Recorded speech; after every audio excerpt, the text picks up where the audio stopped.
নমস্কার বন্ধুরা, আমি অয়ন বিশ্বাস। আজকের ভিডিওটা খুবই গুরুত্বপূর্ণ। আপনারা জানেন যে করোনা একটি বৈশ্বিক মহামারী ছিল।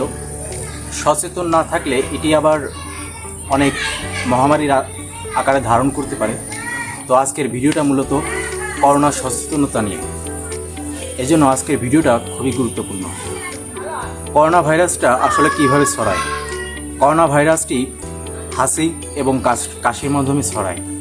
আমরা যখন হাত, মুখে কিংবা নাকে স্পর্শ করি, এর মাধ্যমে করোনা ভাইরাস ছড়াতে পারে। আবার যখন আমরা অনেক ভিড়ের মধ্যে থাকি, খুব কাছাকাছি থাকি, তখনও এই ভাইরাসটা আমাদের স্পর্শে এসে ছড়াতে পারে।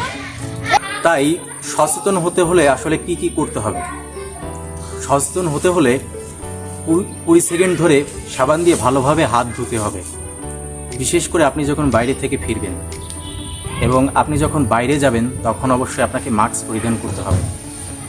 আপনি যখন ঘরের বাইরে যাবেন এবং বাইরে থেকে আসবেন, তখন আপনার জামাটা ভালোভাবে পরিষ্কার করবেন।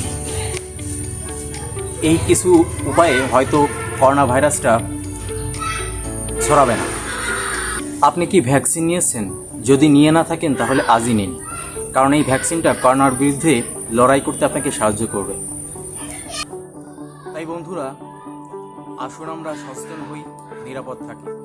যদি ভিডিওটা ভালো লেগে থাকে অবশ্যই একটি লাইক করবেন এবং আপনার বন্ধুদের সাথে এই ভিডিওটা শেয়ার করবেন এবং অবশ্যই সাবস্ক্রাইব করতে ভুলবেন না।